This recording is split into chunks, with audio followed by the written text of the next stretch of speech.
Hello everyone. Today we will start our new lesson, respiration and energy transfer. Our first point is formation of ATP. What is long form of the ATP? Adenosine triphosphate. Formation of ATP is called as a phosphorylation. ATP का formation किस तरीके से होता है ये हम लोगों ने फोटोसिंथेसिस लेसन में ऑलरेडी डिस्कस किया है। एंड एटीपी फॉर्मेशन जो होता है इसे ही हम लोग बोलते हैं phosphorylation. In nature phosphorylation occur in the 3 different way as photophosphorylation, substrate level phosphorylation and the oxidative phosphorylation.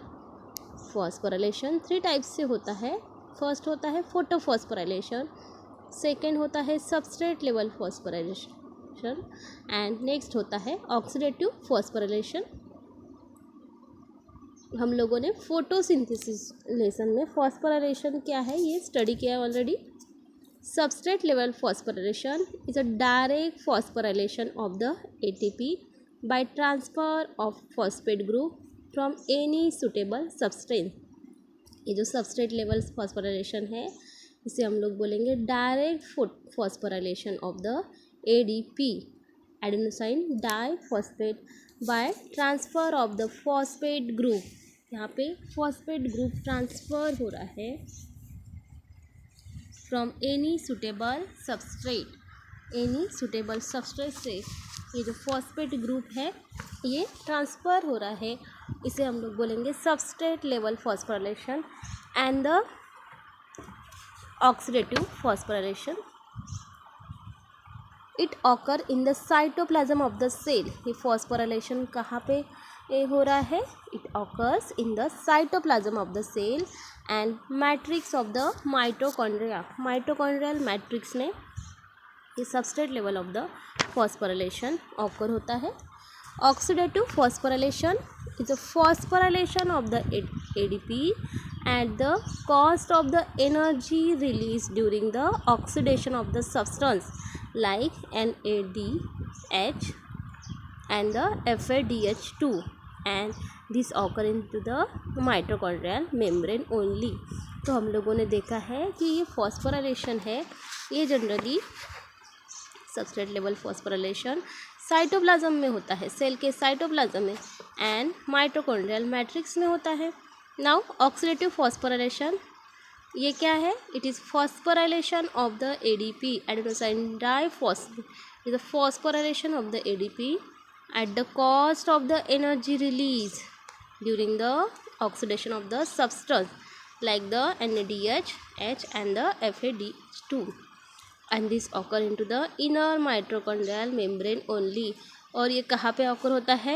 It occur into the inner mitochondrial membrane when energy is required for the any metabolic process। ATP is hydrolyzed। जब energy की requirement होती है for the metabolic process से तब ATP क्या होता है? It hydrolyse and ATP hydrolyse and release the energy which is used for the metabolic activities। and adenosine triphosphate ये हाइड्रोलाइज होता है एंड ये हाइड्रोलिसिस में एक एनर्जी रिलीज होती है एंड ये एनर्जी किस लिए यूज़ होती है? For the metabolic activities. Now respiration ये एक कैटाबॉलिक प्रोसेस है where in complex organic substance oxidise हो जाता है to simple components and to generate the biological energy. Cellular respiration occur in the 2 different way as a anaerobic and the aerobic respiration। ये cellular respiration है 2 different way से होता है, anaerobic and the aerobic way. Anaerobic means in absence of the oxygen, aerobic means presence of the oxygen. इसमें हम लोग सबसे first point देखने वाले हैं anaerobic respiration. Now this anaerobic respiration is a cellular respiration that does not involve the oxygen to all। Anaerobic respiration है इसे हम लोग सेलुलर रेस्पिरेशन बोलते हैं एंड ये इन्वॉल्व नहीं होता in the oxygen at all. It is called as a fermentation, and इसे ही हम लोग क्या बोलते हैं, fermentation without presence of the oxygen, so it is called as a fermentation. It is completed to the step like the glycolysis and conversion of the glycolytic product to any suitable product like lactic acid, ethanol etc. ये complete हो रहा है तो the step, कौन से step है, like glycolysis है, second है conversion of the glycolytic product to any suitable product, glycolytic product को हम लोग सुटेबल प्रोडक्ट में कन्वर्ट करते हैं, कौन सा, like lactic acid and the ethanol. और यहाँ पे ये जो ग्लाइकोलिसिस जो है, ये ग्लाइकोलिसिस एक पाथवे है। ग्लाइकोलिसिस में एग्जैक्ट क्या हो रहा है, तो यहाँ पे हमारे पास एक पाथवे अवेलेबल है, तो ये पाथवे से हम लोग ग्लाइकोलिसिस स्टडी करने वाले हैं। Glycolysis, in the glycolysis involve the breakdown of the glucose molecule into the 2-pyruvic acid। ये जो ग्लूकोज मॉलिक्यूल है, ये सबसे ऊपर कौन सा मॉलिक्यूल है, glucose, which is a 6 carbon containing compound. ये जनरली ब्रेक डाउन हो रहा है, किस में ब्रेक डाउन हो रहा है, सबसे नीचे हम लोगों को यहाँ पे अपीयर हो रहा है पायरुविक एसिड। तो glucose molecule generally break down into the 2 molecule of the pyruvic acid and hence this process is called as a glycolysis. इसकी वजह से ये प्रोसेस को हम लोग ग्लाइकोलिसिस बोलते हैं। This is a common step in the anaerobic as well as a aerobic respiration.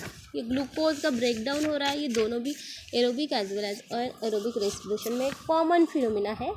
और ये कहाँ पे ऑकर होता है, it occur in the cytoplasm of the cell. Cell के साइटोप्लाज्म में ये ग्लाइकोलिसिस होता है। It is completed into the 2 phase and ये जो ग्लाइकोलिसिस है फॉर ग्लाइकोलिसिस पाथवे, ग्लूकोज का ब्रेक डाउन, ये 2 फेज में कंप्लीट हो रहा है। ग्लूकोज कम्प्लीटली ब्रेक डाउन हो रहा है into the 2 molecule of the pyruvic acid. ये प्रोसेस जो है ये साइटोप्लाज्म में कंप्लीट हो रही है एंड इसमें 2 फेज है। फर्स्ट फेज है preparatory phase and second phase है पे of phase. Overall process of the glycolysis is completed through 10 step.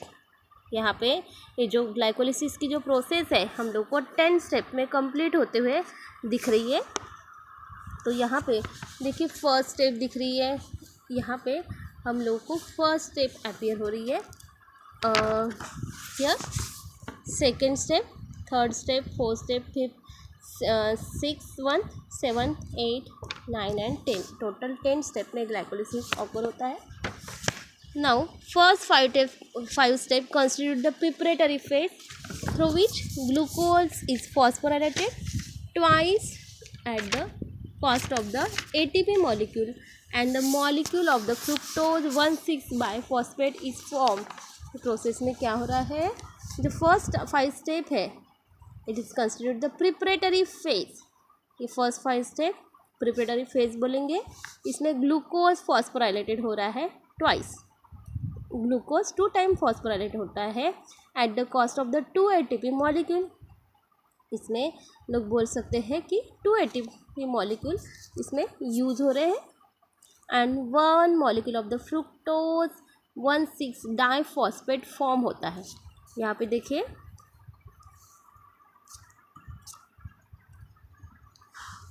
यहाँ पे glucose it undergoes the phosphorylation. यहाँ पे 2 ATP molecule 1 and 2 ATP molecule form हो रहा है and here we obtain the fructose one six diphosphate and fructose one six diphosphate, this molecule is split to form a molecule of the glyceraldehyde. ये molecule split हो रहा है fructose one six diphosphate and यहाँ पे हम लोग को 1 molecule of the glyceraldehyde and 3 phosphate and the molecule of the dihydroxy acetone phosphate. हम लोगों को क्या क्या मिल रहा है, डाइहाइड्रोक्सी एसीटोन फॉस्फेट यहाँ पे मिल रहा है। Now both of this molecule are the 3 carbon compound containing compound. यहाँ पे देखिए बोथ द मॉलिक्यूल कितने कार्बन कंटेनिंग है, it is 3 carbon containing compound. So glucose using the ATP it produce the glucose 6-phosphate and 6-phosphate later on glucose 6-phosphate it in presence of the enzyme phosphohexose isomerase it produces the fructose 6-phosphate fructose 6-phosphate undergoes a phosphorylation in presence of the enzyme phosphofructokinase. We obtain the fructose 1,6-diphosphate. Now this group fructose 1,6-diphosphate generally using the triose phosphate isomer, it generally convert into the glyceraldehyde 3-phosphate and dihydroxyacetone phosphate, and it undergoes the isomerization, and this dihydroxyacetone phosphate, in short it is called DHAP, and the glyceraldehyde ये 3 carbon containing compound है. इन presence of the triose phosphate it convert into the glyceraldehyde 3-phosphate. और यहाँ पे हम लोगों को क्या मिल रहा है, ग्लिसरॉल्डिहाइड 3-phosphate. तो overall process of the glycolysis 10 step में कंप्लीट हो रही है. फर्स्ट 5 स्टेप इसे हम लोगों ने प्रिपरेटरी फेज बोला है. इसमें ग्लूकोज मॉलिक्यूल फॉस्फोराइलेटेड हो रहा है twice at the cost of the 2 ATP molecule, and the molecule of the fructose 1,6-biphosphate form हो रहा है, एंड दिस मॉलिक्यूल स्प्लिट हो रहा है, and a molecule of the glyceraldehyde 3-phosphate form हो रहा है, and the molecule of the dihydroxyacetone phosphate, and both these molecule are the 3 carbon carbohydrates. ये दोनों भी मॉलिक्यूल 3 कार्बन कार्बोहाइड्रेट्स है. इसे हम लोग ट्रायोस बोलते हैं, and are isomer of the each other, and एक दूसरे के कैसे है, आइसोमर है.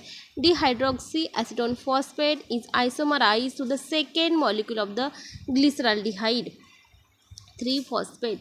ये जो dihydroxyacetone phosphate है ये आइसोमराइजेशन की प्रोसेस फॉलो कर रहा है, एंड क्या शो कर रहा है, second molecule of the glyceraldehyde, and यहाँ पे ये second molecule of the glyceraldehyde form कर रहा है. These 2 molecule of the glyceraldehyde 3-phosphate are form, और यहाँ पे हम लोगों को 2 molecule of the glyceraldehyde 3-phosphate form होते दिख रहा है.